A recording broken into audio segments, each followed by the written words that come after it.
Coach, if you want to go ahead and introduce the players you've brought with you today. Good morning to the Tip-Off Club, and thank you all for having us on behalf of Midfield City Schools in our community.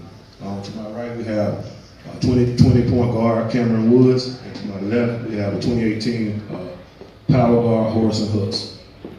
Go ahead and speak to last year. How did it feel to win that championship and talk about that final game? As always, it's a good feeling because that's what you put in the work for in the preseason, in the summer, and the off season. So the end of the season was a win. Was very exciting. In the last game, just what it was, what we prepared for. We knew it would be a test. We would overcome that test. I was proud of our guys for that. So Horace, how's the outlook been in the off season? Are y'all just as excited about this season? Man, we is excited. Great. Cameron, what about you? What do you think? Yeah, we are very excited because people have been working on their weakness. We have people filling in big positions for last year. How's the team chemistry been, Cameron? Team chemistry have been good, especially like we got chemistry with the football team, where they playing, and then we got chemistry with the young boys,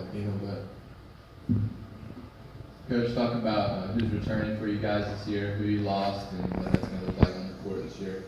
Well, one of our things I've always took pride in saying is that we have a program, and the program is ongoing. A team may be from year to year, so we've lost some guys, Cheyenne Cunningham, Caden Wood. We had 6 seniors last year. So we have 3 returning starters. To my right, we have Cameron Woods and Keenan Isaac and Anthony Brown. They're playing football, so we have a good nucleus coming back. I'm expecting this young man to my right.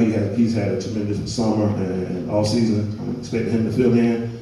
And very excited about my point guard, DeMarcus Densmore, which will allow Cam to play off the ball a little more this year. So Cameron, can you talk to your off season and the summer that your coach just referred to?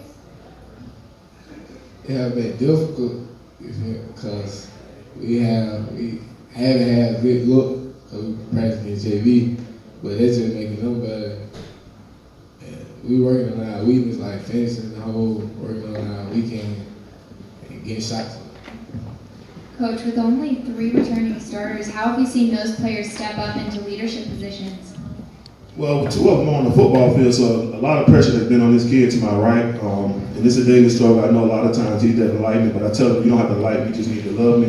At the end of the day, I've put the ball in his hands, I've put the team on his back. So, it's a growing pain for him because, a lot of people think that he's a junior or senior because he's been around so long, but he's on a sophomore. So it's been tough, but it's been interesting and it's been fun because I look forward to new challenges every year. And we'll be fine with the new guys, they have to come in and fill in the spots and, continue to roll. Coach, I think this past summer was the first year with some different rules on how much time with the players. Is that correct? Yes. Well, I think it's the second summer. Second summer. How's that been with getting? Do you get a whole lot with them, or explain that how that's been? Well, it's about how you use your time, and it's tough being at a small school because we share so many athletes. In June, it's basketball time, quote unquote, but a lot of football players they still go get work. And in July, it's the same, it's opposite, it's football season, so it's kind of tough, but at the same time, we find a way to get it done and get in the gym and get our work, so that's not a problem. Coach, you mentioned that you're a program, not just a bunch of players. What are some kind of core values, the culture of your program, on and off the court, that you try and instill? Well, I truly believe in the term of student athlete, and as we've stated before, we do a lot of things together behind the scenes. We have sleepovers, we go to church together, and it's God first. And we're a family, like I said, and no man is bigger than the program. And if you look at all of our state titles teams, I take pride in knowing that those teams are all pretty much with different players. So it's about coming in, it's regenerative leadership, it's ongoing. Coach, looking back to last year, what's the number one thing you're trying to improve on for this upcoming season? Depth. We were pretty deep last year. This year, every kid on the bench will be a new kid, either from JV or move in. But again, with the guys we have coming back in the program itself, we'll be fine. But that's the biggest challenge. I don't think we'll be as deep as we were last year. Talk about your area, and then Cameron and Orson talk about, we've heard all morning the same theme, every game's big, but we all know there are some bigger ones that maybe not even in the area that you've got scheduled with larger schools. Well, no disrespect to our area, no one, but we kind of don't look at our area. We pretty much know we're going to win our area. With that being said, our crossover is pretty tough this year. And you know, it is cliche to say every game is a big game, but each game is a different challenge for us because it doesn't matter who we play, we know we're going to get that best shot. And our schedule is beefed up even more this year with some of the tournaments and the games that we have. So we look forward to that challenge, but you know, it is what it is when it comes to that. Orson, so you're on the football team, correct? Yeah. Okay. Well, Coach, how do your players on the football team prepare for basketball season? I don't know about other schools, but I don't get a chance to see them until basketball season. So whenever they lose on that Friday, typically I give them that Saturday off, and they come in on that Sunday. I've not been blessed to have my basketball players while playing football come to work out with me. We just don't do that at Midfield, and vice versa. So, Orson, how is it having those players coming in late? How's the team chemistry when they enter the season? When they enter the season, you know, they already know what's going on, so it's going to be kind of like pick up and just kind of knock the rust off, and we're going to be rock and roll. Midfield will be attending. You know, I got to give a shout out to you all. Every year we win the state title. The next year we get invited to the Steel City, so we'll be at Steel City this year. We'll be attending a tournament in St. Louis, Missouri, one of the most prestigious tournaments across the nation in St. Louis, Missouri. We'll be going over to Mississippi to play.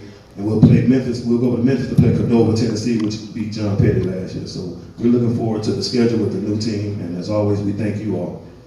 Well, I guess one more question then. Cameron and Horace, can you talk a little bit about these tournaments and, you know, your outlook going into a season with so many exciting games?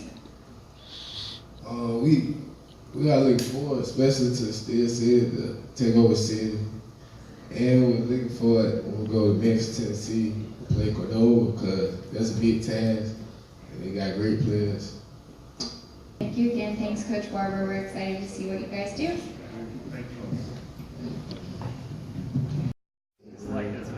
Continue to grow the game, so we very appreciate that. Justin Allison, he's a senior point guard for us. Mason Goolsby, a senior guard for us. Is there and I know it's a brand new season, but is there So we got three guys that are key guys that play you made another one. I don't know if you can even tell that. Well, every year, I'll be honest with you, at this time every year, I don't think we have many takes. My assistant coaches always tell me, man, you know, it's a process, But I really believe with our core guys we have a great opportunity to make a run, you know, injury-free, things like that we can't control. But I believe we have a good group. What's it? We just believe we're the best. What is the pride, I guess, of carrying the torch for the city schools? I mean, there's a lot of good talent in the Birmingham city. Well, so when I took on the board job, I just made it my business, and I was the city coach at Arrington in Tennessee. So I kind of know the tradition, and I just want to be the one that said, hey, you know, somebody's going to always represent. Justin Sounds good. put up a heck of a Thank you so lot much. of different times last year.